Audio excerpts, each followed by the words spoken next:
Salut à toi et bienvenue sur cette vidéo, j'espère que tu vas bien et que tu es en forme. Et aujourd'hui on va parler de comment se faire recruter en closing en 2026 parce que 99% des closers n'ont pas de première opportunité et n'arrivent pas à décrocher un premier contrat avec un client. Alors comment ça se fait?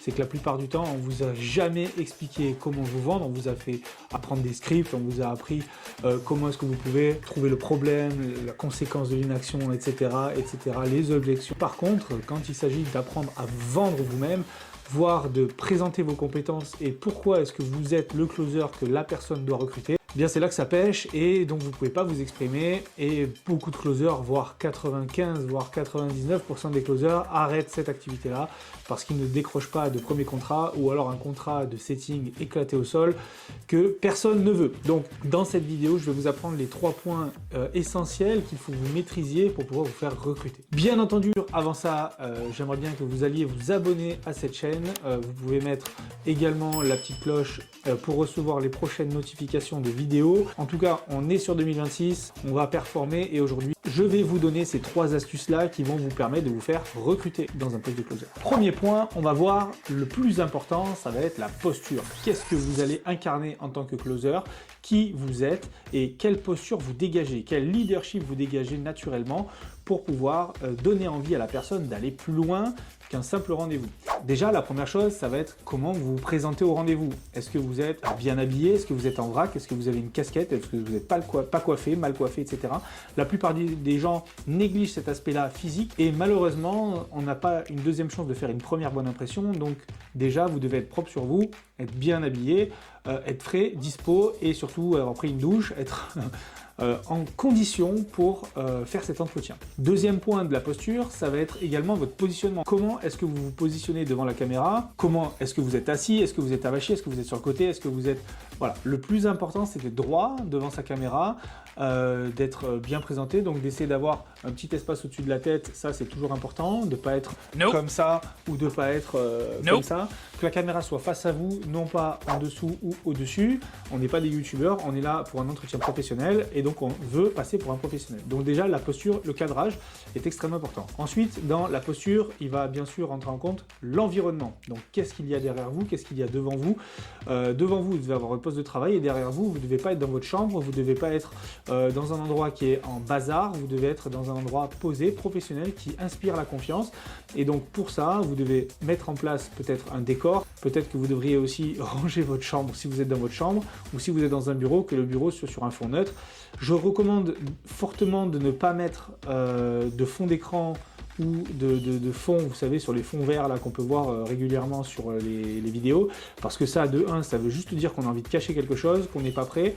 Je vous recommande également au niveau de la posture d'être sur un ordinateur et non pas sur un smartphone en train de prendre comme ça en selfie, parce que ça c'est dégueulasse, ça bouge, ça donne mal au cœur et ça donne pas du tout l'impression que vous êtes concentré sur ce que vous faites alors que peut-être que vous l'êtes. Donc déjà ces points-là sont extrêmement importants pour attirer l'envie et la confiance et que votre client ait encore plus envie bien sûr d'aller plus loin sur l'entretien et vous poser certaines questions. Point numéro 2, ça va être bien sûr les chiffres parce que ça va arriver à un moment donné et le client va vous poser la question: c'est quoi ton taux de conversion? Combien est-ce que tu génères? Quels sont tes résultats? Est-ce que tu peux me montrer des résultats? La plupart des mauvais closers vont inventer des chiffres, de 1 parce qu'ils n'en ont pas, de 2 parce qu'en fait ils veulent grossir leurs chiffres et il va y avoir à ce moment-là un gros risque de manque de cohérence. Pourquoi? Parce que l'infopreneur normalement connaît un petit peu tout ce qui est KPI, tout ce qui est donné. Vous risquez de vous retrouver dans un engrenage où vous avez menti sur vos chiffres et le manque de cohérence va commencer à se faire sentir et vous allez bafouiller par les Chinois et à la fin on va vous remercier et on vous dira qu'on vous rappellera et bien sûr on ne vous rappellera jamais. Donc plutôt que de montrer des chiffres si vous n'en avez pas, essayez de créer cette confiance et de vous vendre à ce moment-là en expliquant que bah écoute, Michel, je vais plutôt que de t'expliquer mes chiffres et de te dire que j'ai fait tant, au vu de mon expérience et de ce que j'ai fait, j'ai vu que sur certains pôles vente, j'ai pu maximiser les résultats, j'ai pu performer dans un environnement avec les prospects avec lesquels ça ne passait pas, je n'ai pas performé, je ne me suis pas senti aligné et j'ai préféré partir de là-bas plutôt que de faire perdre de l'argent et du temps aux clients avec qui je travaillais, à l'infopreneur. Et du coup, aujourd'hui, plutôt que de te parler de mes chiffres, j'ai plutôt envie de te montrer ce dont je suis capable.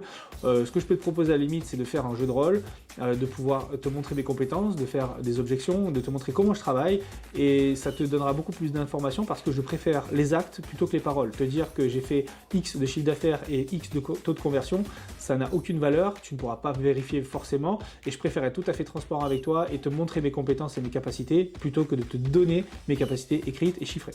Quel intérêt vous allez avoir à faire ça? C'est que déjà vous allez ne pas vous mettre en avant sur des chiffres que vous n'avez pas fait, mais surtout que vous allez pouvoir rester cohérent et montrer vos capacités et avoir une chance potentiellement d'avoir un jeu de rôle avec le client et qu'il puisse voir vos compétences si vous en avez vraiment. Bien sûr, si vous n'en avez pas, eh bien vous pouvez toujours prendre ma formation et monter en compétences, et ça c'est recommandé pour 99,9% des closers. Pour le troisième point, on va essayer d'être concis. La préparation. La préparation de votre entretien va être extrêmement importante. Donc la préparation, pourquoi? Parce que si vous arrivez sur votre entretien comme un fruit des bois qui vient tout juste d'être cueilli, eh bien vous allez vous faire manger tout simplement. Ça va être très simple. Donc moi aujourd'hui, ce que je vous recommande en termes de préparation, c'est de voir le tunnel marketing de votre client, voir ce qu'il a mis en place, ses publicités, voir ses avis clients, essayer de vraiment creuser sur sa concurrence directe. Qui sont ses concurrents, que font ses concurrents, quels sont les tunnels de ses concurrents, pour pouvoir arriver avec un dossier conséquent et lui montrer que vous avez travaillé sur son offre, que vous avez travaillé sur son produit et que c'est celle-là que vous avez envie de closer parce que vous vous êtes renseigné. Trop de closers arrivent sur les rendez-vous en espérant un petit peu de chance ou en se disant bah, écoute, on va bien voir ce que ça donne, mais c'est pas on va bien voir ce que ça donne, les gars, on est professionnels. Donc si on fait appel à vous, c'est parce que vous êtes un professionnel et un professionnel fait des analyses et regarde ce qui se fait à côté pour pouvoir donner son feedback et pouvoir améliorer aussi son client, parce qu'un client attend ça aussi de vous. C'est qu'est-ce que vous allez pouvoir lui donner comme conseil pour améliorer son tunnel de vente, aller faire plus de ventes et lui faire gagner beaucoup plus d'argent.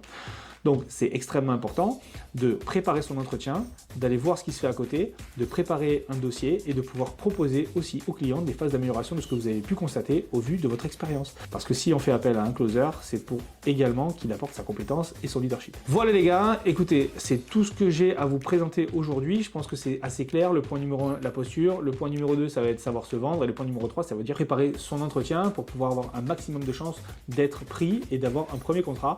Si vous appliquez ces choses-là, je suis sûr qu'à 100% vous allez avoir un client, peut-être pas dès la première tentative, parce qu'il faut aussi vous entraîner, mais à la deuxième, troisième, c'est sûr et certain que vous allez réussir à avoir un client. Et aujourd'hui, les clients, c'est pas ce qui manque, parce qu'il y a de plus en plus, il y a des milliers d'entrepreneurs qui se lancent sur Internet chaque jour et qui ont besoin de vos compétences. Donc, c'est tout pour aujourd'hui. N'oubliez pas de vous abonner à la chaîne et liker la vidéo, ainsi que de cliquer sur la petite cloche pour avoir les prochaines notifications. Moi, je vous retrouve sur la prochaine vidéo. Salut les gars, c'était Val. Ciao!